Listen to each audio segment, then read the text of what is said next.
Oh, what is up? What is this? A victory to speak about with my boy Bill? What is going on? It's Beer and Ball. I'm Aaron Nagler, joined by Bill Schmid from 97.3 The Game. Bill, the hell, man, that's a win. Put it in the W column. Finally, as The Rock would say. We've been waiting almost 6 weeks to celebrate a victory.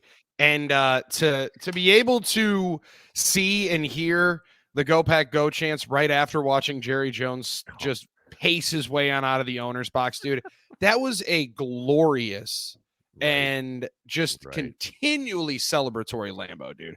Pumped up atmosphere. Those are the best, right? Time. Especially when you have like the pregame tailgating going on, but most people are probably resigned to the fact that the Cowboys are probably going to go in there and do their job and leave there with a victory. And then as the game goes on, you're like, wait a second, here we go. And then to come out with a victory, those are the quintessential Lambeau evenings when the late tilt is over and you've won and you got the whole night stretching out in front of you. I'll take that. And you know this because you're romantic about it as I am, dude. When that when that night comes over into like the middle of the second quarter, it's just the absolute best scene in football. All it missed was just a little bit of flurries, not anything that it impacted anybody's drive home, but just just a little bit for the eyes, because we're so high up there in our hermetically sealed air bubble. Watching the game, I don't miss everybody, that. But it was good. I got to admit, I don't miss that, especially in a game like that where the crowd has so much to get up and down about, and like the energy and the emotion, and you're in the press box. It's like you're sealed off from it. Like you don't feel it. You don't get to experience that. I don't miss that at all. Like at all. It's so weird, dude, because it's the coolest thing to be at the game. Like, this, being in Lambeau is just, it's no doubt unreal. You grow up with it, you love it.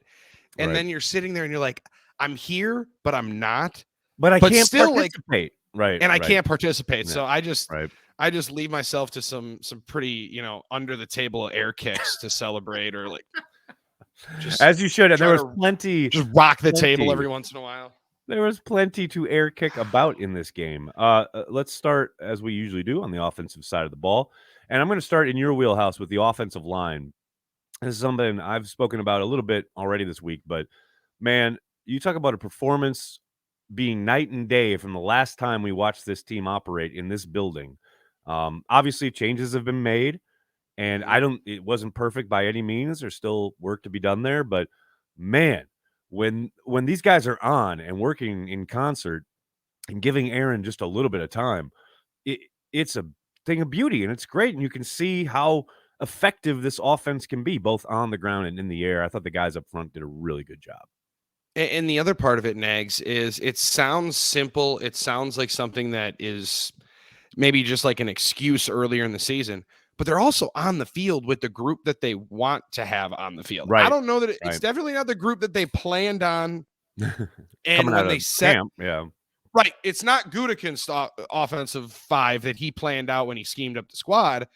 But I think throughout camp, you realize that this was the one that had to be on the field. Like, there's no way John Runyon Jr. couldn't play, but he could play on the right side. He could figure that out.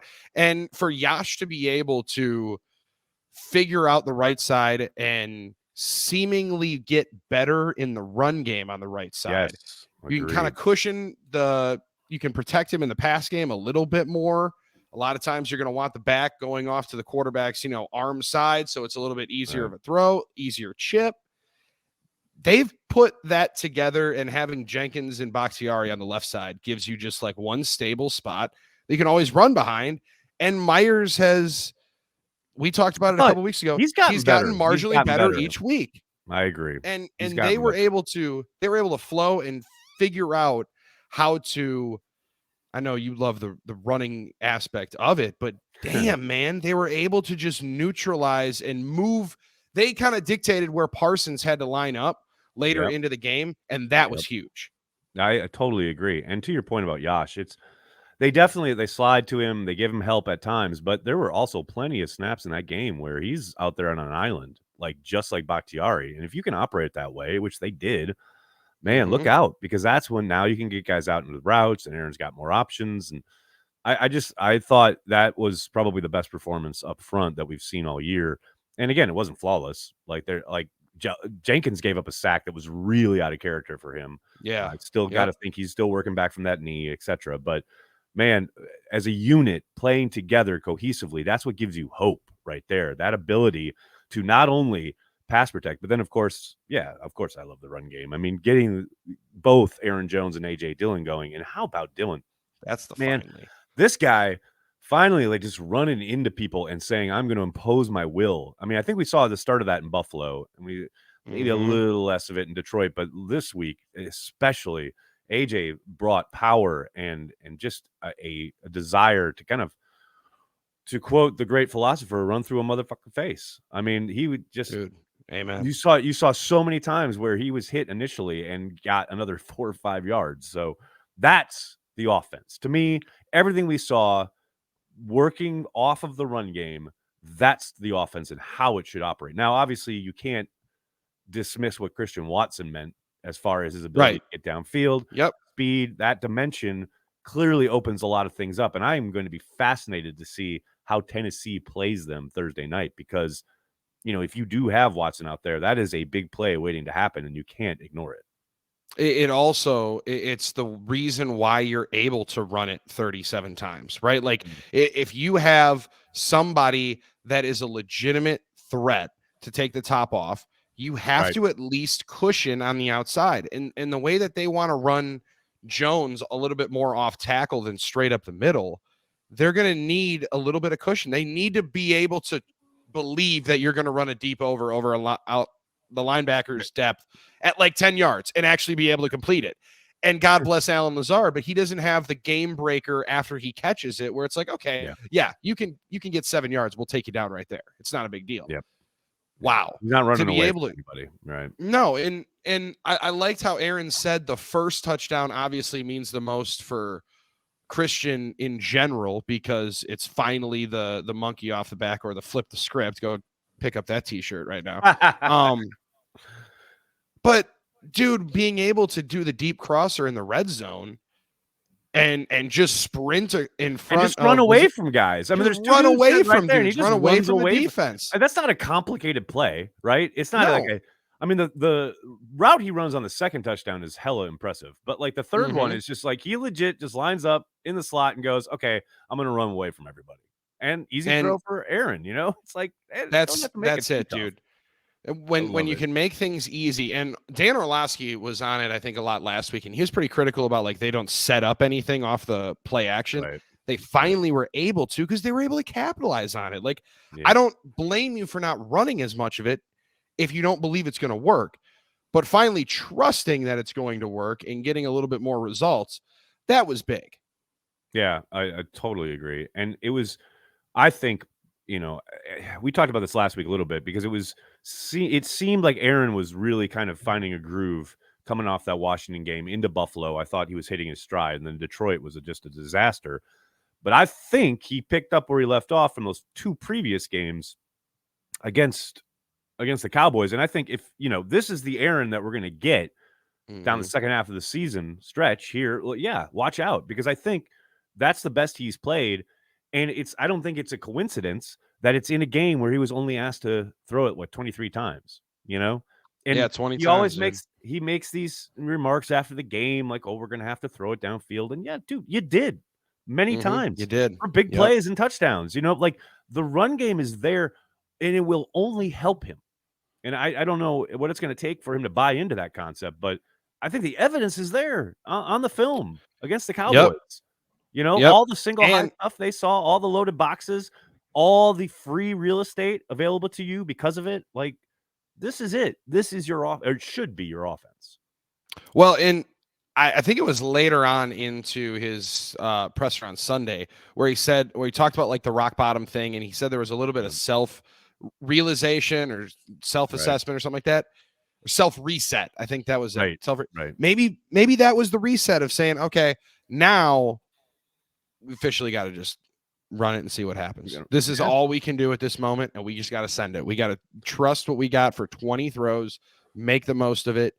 And you watch watching that Philly game last night with Washington and seeing how you're seeing how you beat them, right? You have to punch them in the face and set some play action up. Control the football. I mean, And they played keep away for the majority of that game, you know? And in the other games that they're going to have to win that they won't be favored in on the way on out here, as I'm looking all the way down the list, you're going to have to keep the ball away from Miami, and you're going to have to keep the ball away from Minnesota. So that's kind of going to be the recipe for them to pull off the bigger wins.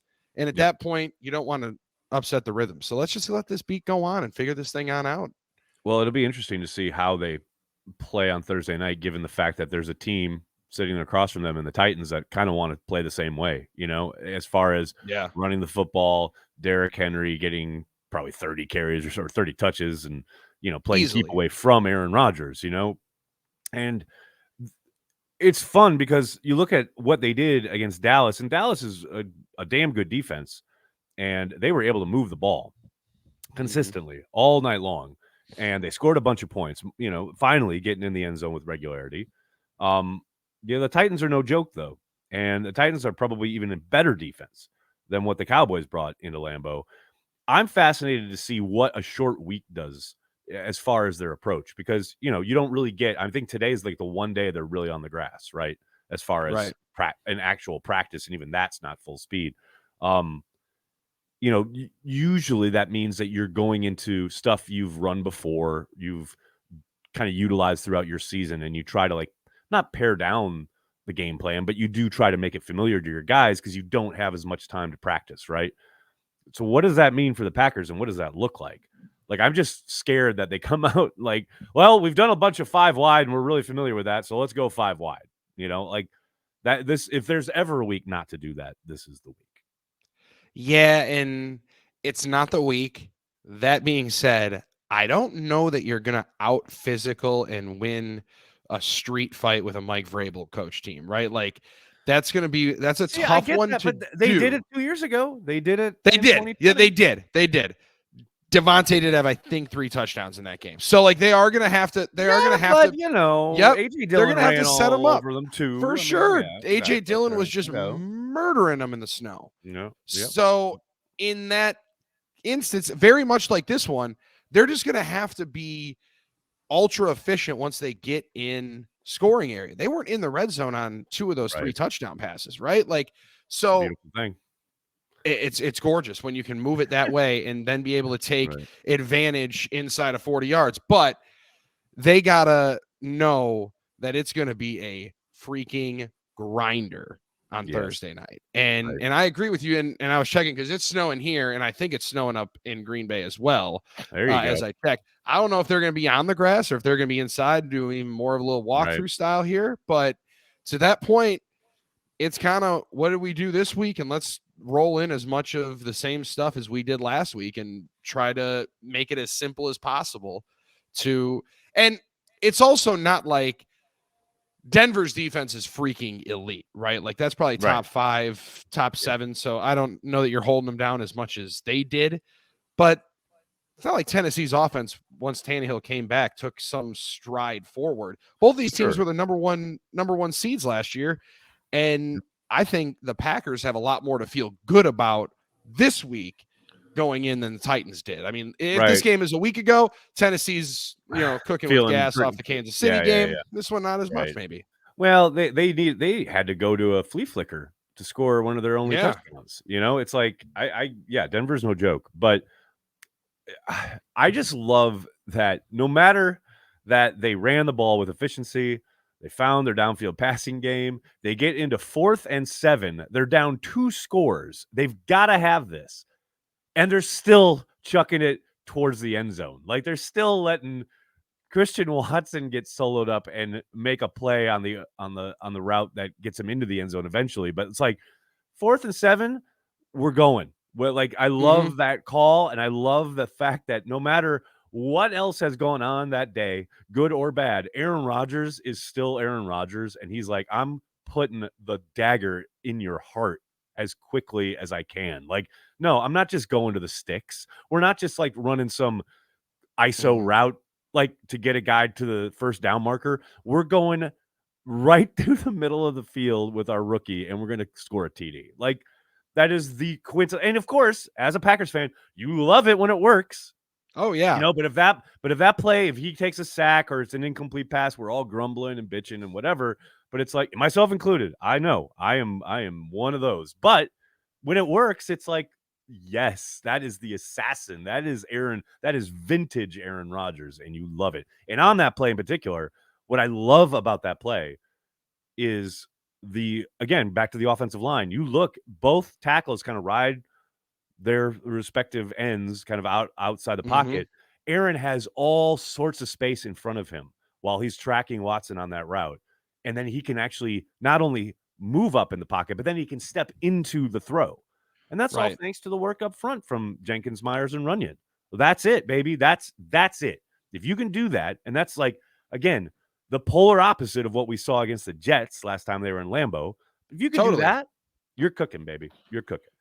That's the best comparison to it, because it's not like the Jets did anything crazy scheme blitz wise, Nope. or like They Washington. were pretty LaFleur, simple blitz they were wise. both very simple, and they both rushed 4. And Yep. you didn't have, again, I don't want to harp on it, make it sound as simple as the dudes that are playing are just that much better. But you have your A unit out front, and Right. if you got a little bit of trust that you're gonna be able to block that up, that is going to give some just a tick longer to be able to trust that somebody's going to break on open. And a lot of that is trust. And I think that's where some of those screenshot, misses from Rodgers come to. Yeah. Does he trust the offense or the weapons, or is he not trusting that he's not going to get smacked in the mouth as he's trying to let this thing go?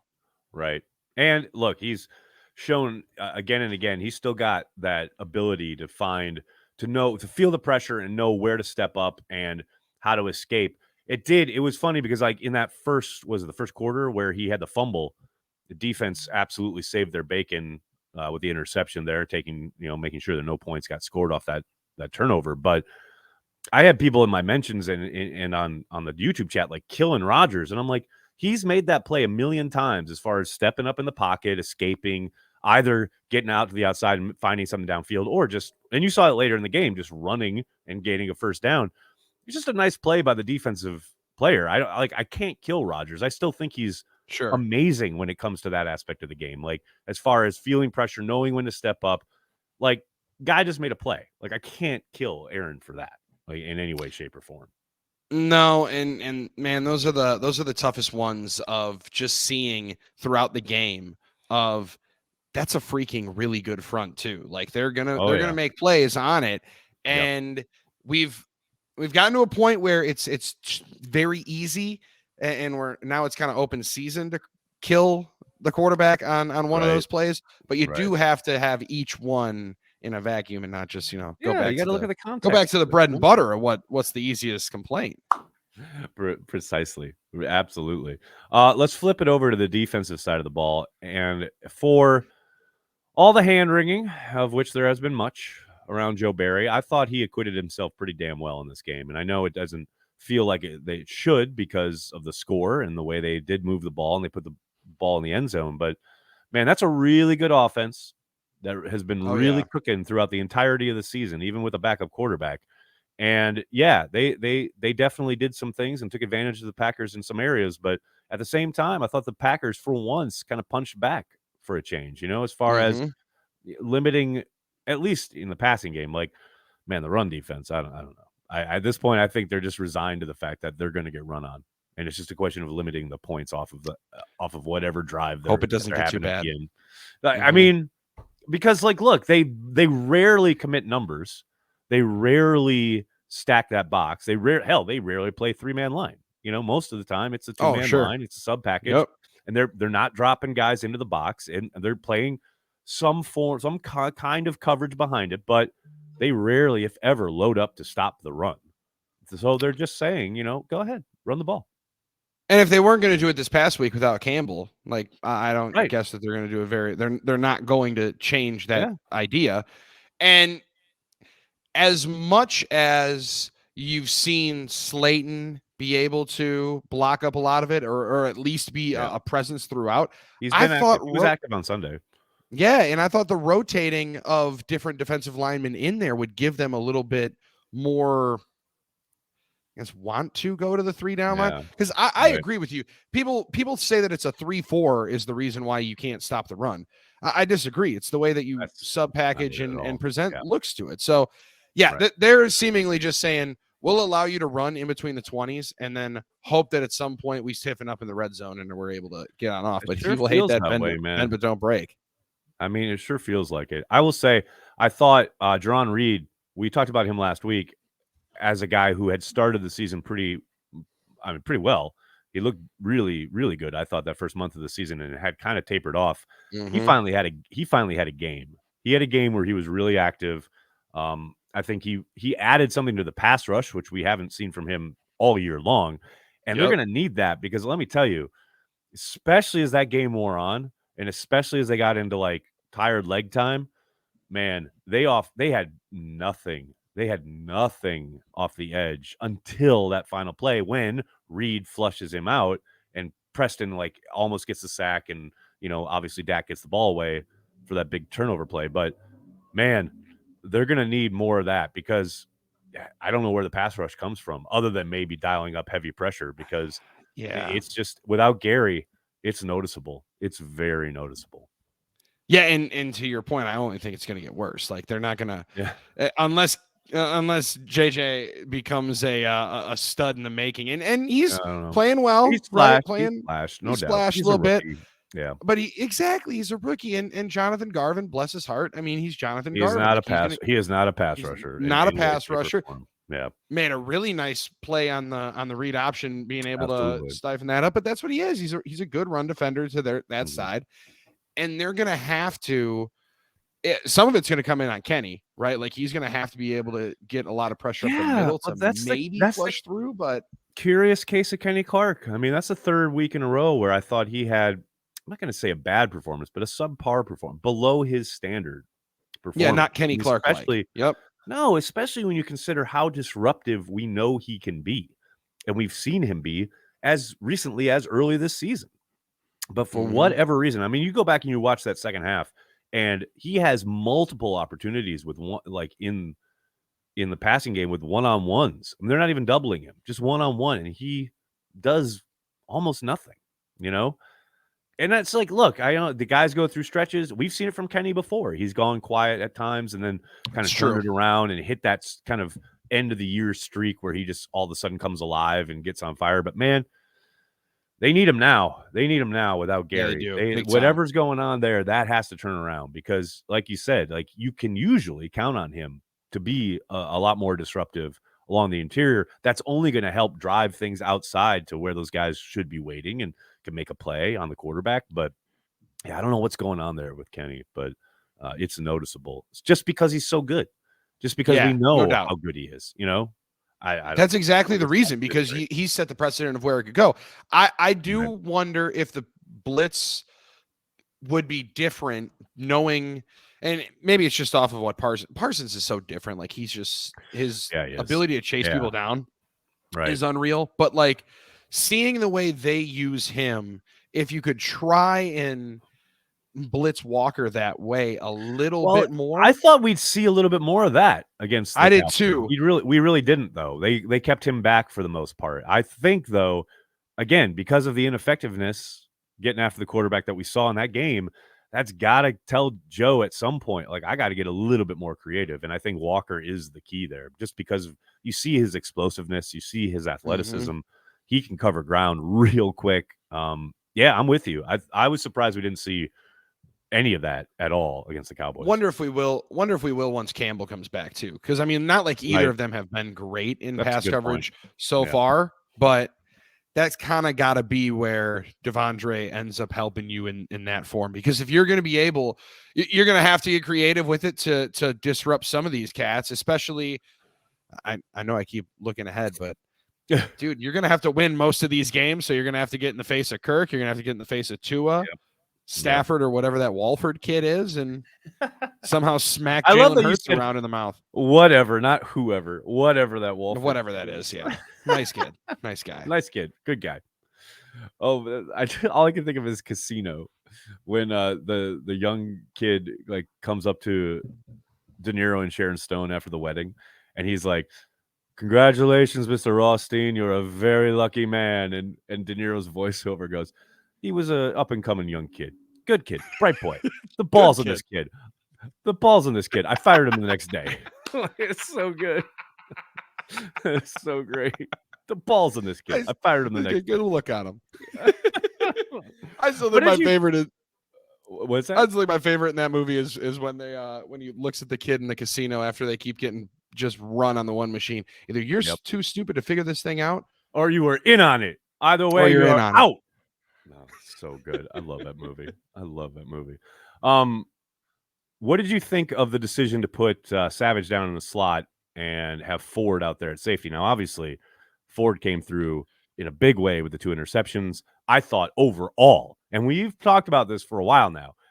I mean, he's so clearly a better option there up top at safety, just because of his, want to and just if you're gonna go and make a mistake, make it at 1,000,000 miles an hour. I don't want you pussyfooting around out there. Yep. And man, his ability in the open field, getting guys on the ground, turning what previously against this defense probably ruptures into like a 20-yard run is a 4-yard run because he can actually make an open field tackle. Like, what a revelation.